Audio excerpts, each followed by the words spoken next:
The moment you wake up, do you immediately look at your smartphone and perhaps allow even your worth to be decided by someone else's voice? Because everyone says so, because that's how the times are, because my conscience feels it that way. This is an age in which everything can be accepted. Any lifestyle, any choice, any system of values, because everyone is free. And so, without even realizing it, we too are swept into the current of lies and appearances that runs through this world. We seek the truth, but often it is a truth that satisfies us, a truth that justifies the image of ourselves we want to be. And so, hidden behind the smartphone, we learn to pretend, to perform, and even when we begin to lie to ourselves and to others, we hardly worry about it anymore. We adapt ourselves to the moral, aesthetic, and cultural standards of this world, longing to be loved by it. And this applies to the world of emotions, to sexuality, to our relationship with money, even to the way we choose to appear in the eyes of others. So we end up living a double life. On the one hand, the Christian called to live as a beloved child of God. On the other, the child of this world, searching for a comfortable, reassuring truth that can swallow everything. A little makeup, a few edits, and the video is ready to post.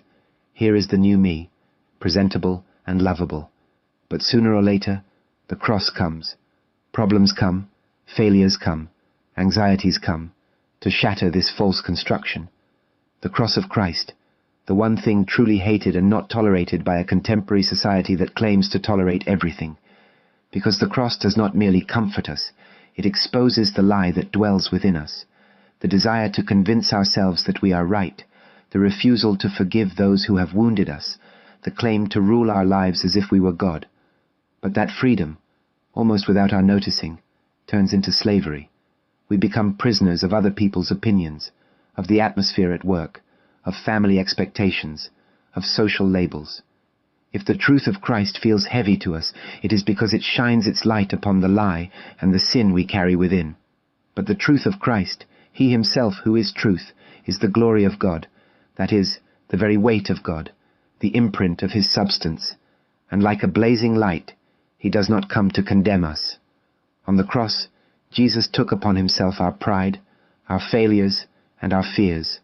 By rising, He gave us forgiveness, and He gives us the Holy Spirit in the Church, through the Word and the sacraments, who guides us little by little toward true freedom.